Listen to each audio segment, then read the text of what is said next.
আসসালামু আলাইকুম ভিউয়ার্স, কেমন আছেন সবাই? আশা করি ভালো আছেন। আর বিশেষ করে আমার প্রাণপ্রিয় শিক্ষার্থীবৃন্দ, জব সিকার্স যারা আছেন, সবার প্রতি সাদর সম্ভাষণ ও ভালোবাসা জানিয়ে আজকে নতুন পর্ব শুরু করতে যাচ্ছি। আজকের পর্বে রাইট ফর্ম অফ ভার্বসের যে আলোচ্য বিষয়গুলো হলো তা হলো ভার্বের সাথে আইএনজি ফর্ম কখন বসবে তা নিয়ে আলোচনা হবে। ভার্বের সাথে আইএনজি ফর্ম কখন বসবে তা নিয়ে কিন্তু আলোচনা শুরু হচ্ছে। তো বন্ধুরা, একটা বিষয় দেখতে পাচ্ছেন, আমরা নতুন টেকনিকে কিন্তু পড়া শুরু করে দিয়েছি। সেটা কি? কখন ভার্বের সাথে প্রেজেন্ট ফর্ম বসে ওটা পার্ট বাই পার্ট করে দিয়েছি।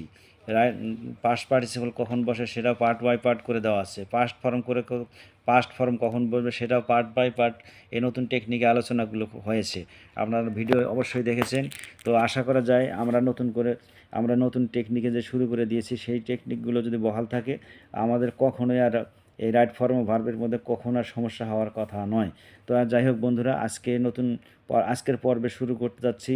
তার আগে যদি ভিডিওতে কেউ নতুন হয়ে থাকেন, পাশে থাকা বেল আইকন চেপে সাবস্ক্রাইব করুন, লাইক শেয়ার কমেন্ট করে আমাদের ফারুকস লার্নিং ইংলিশের পক্ষে থেকে আপনাকে সাদর সম্ভাষণ জানাচ্ছি। আপনার জীবনটা সফল হোক, সুখী সমৃদ্ধ হবে। ছাত্র জীবন, বিশেষ করে চাকরি জীবনে যে সমস্যাগুলো হয় সেই সমস্যার জন্য যদি সমাধান হয় তবে আমরা সার্থক। তো সেই আশা নিয়ে আমরা আলোচনা করতে যাচ্ছি বন্ধুরা। তো দেখতেই পাচ্ছেন আজকের নতুন সূত্রে যাচ্ছি। সেটা কি? বাক্যে আইএনজি ফর্ম বসাবো, কিন্তু বাক্যে now, at this moment, in this moment, at present, presently, day by day, এই শব্দগুলোর যে কোনো একটা যদি থাকে তাহলে আমরা কি করব? বাক্যটিকে প্রেজেন্ট কন্টিনিউয়াস টেন্স করে দেব। বাক্যটিকে প্রেজেন্ট কন্টিনিউয়াস টেন্স করে দেব, অর্থাৎ ভার্বের সাথে কি করব? আইএনজি ফর্ম বসিয়ে দেব কিন্তু। তো এক্সাম্পল দেখে নিচ্ছি। তাহলে কি? বাক্যে নাও, এই কথাগুলো মুখস্থ করে নাও। Now, at this moment, in this moment, at present, presently, day by day, এই শব্দগুলো আমরা মুখস্থ করে নেব। কতক্ষণ লাগবে? আয়ত্ত করলে হয়ে গেল। এখানে এক্সাম্পল আছে মাত্র 2টি এক্সাম্পল। ধৈর্যচ্যুতি ঘটার আগেই বিষয়টা শেষ করে দিচ্ছি। ছোট ছোট ভিডিও করা হয়েছে, মাত্র 3টি করে সূত্র। আই ড্যাশ রাইস, তাহলে কি? নাও আছে, বাক্যটাকে প্রেজেন্ট কন্টিনিউয়াস করে দেব। কি করব? রাইস অ্যাম ইটিং, এই যে ইট আছে, am eating, present continuous tense করলাম। কিন্তু আমরা কিন্তু গঠন জানি, তাই না? তাহলে কি হলো?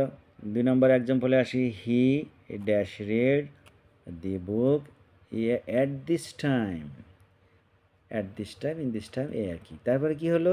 ইজ রিডিং, তাহলে কি? রিড না হয় ইজ রিডিং, কারণ থার্ড পারসন সিঙ্গুলার নাম্বার, কাজেই সাহায্যকারী আসছে ইজ, সাহায্যকারী ভার্ব হিসেবে মূল ভার্বের সাথে আইএনজি দিলাম। বন্ধুরা, দেখা হয়ে গেল, বিষয়টা জানা হয়ে গেল। তবে একটা কথা কিন্তু বারবার বলেছি, এই রাইট ফর্ম অফ ভার্বের মধ্যে সবার আগে শর্ত হলো টেন্সের জ্ঞান রাখতে হবে। টেন্সের জ্ঞান ব্যতীত এখানে এসে কিন্তু কোনো খুব একটা ফায়দা হবে না।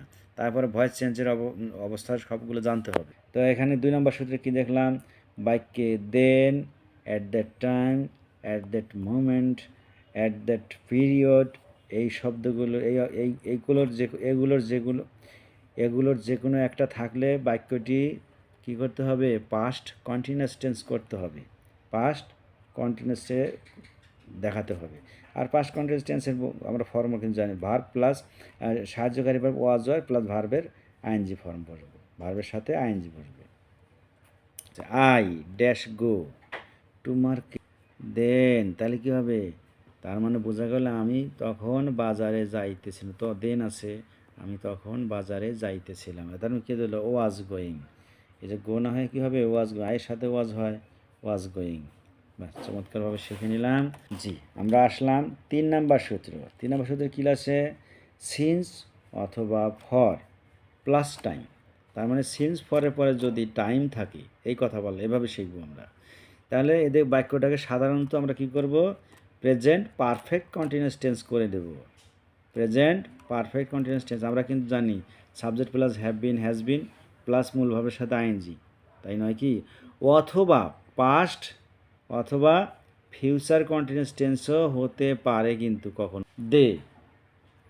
দে আছে, লিভ, হেয়ার, এই যে ফর, তাহলে ফর, এই যে এ লং টাইম, তাহলে ফর বা সিন্সের পরে এই যে লং টাইম, একটা সময় আছে, উল্লেখ আছে। তাহলে লিভ, সে এখানে বসবাস করে, তাহলে কি দীর্ঘদিন, তাহলে দে থার্ড পারসন প্লুরাল নাম্বার, তাহলে হ্যাভ আছে, হ্যাভ বিন, এখানে লিভ আছে, এটা হ্যাজ না হয় কি হ্যাভ বিন, এই যে লিভের সাথে আইএনজি, হ্যাভ বিন লিভিং। আমরা মনে হয় বিষয়টা ক্লিয়ার করতে পারলাম, তাই না? তাহলে সিন্স অথবা ফরের পরে যদি সময় উল্লেখ থাকে যে লং টাইম, তাই যে কারণে প্রেজেন্ট পারফেক্ট কন্টিনিউয়াস টেন্স হলো। কিন্তু Shamim, wait is a verb, for you, এই যে ফর প্লাস অ্যান আওয়ার হলো টাইম, এই যে টাইম, ফরের পরে টাইম আছে, সুতরাং বাক্যটাকে প্রেজেন্ট পারফেক্ট কন্টিনিউয়াস টেন্স করে। এটা পাস্ট পারফেক্ট কন্টিনিউয়াস টেন্সও করা যেতে পারে, আর ফিউচার পারফেক্ট কন্টিনিউয়াস টেন্সও করা যেতে পারে, সেই কথা কিন্তু বলে দেওয়া হলো। তাহলে কি হলো, he dash read in this college since, এই যে সিন্স আছে প্লাস কি আছে ভার, একটা সময় আছে, সুতরাং হ্যাজ বিন রিডিং, এই যে he has been reading, present perfect continuous টেন্সে করে দেওয়া হলো। তো বন্ধুরা, দেখে নিলাম আমরা আজকের আলোচ্য বিষয়। তো সামনে নতুন পর্বে ইনশাল্লাহ দেখা হচ্ছে, সে পর্যন্ত ভালো থাকুন, দোয়া করছি, আমার জন্য দোয়া করবেন, আল্লাহ পাক যেন ভালো রাখে। তো সামনে দেখা হচ্ছে। আসসালামু আলাইকুম রহমতুল্লাহ।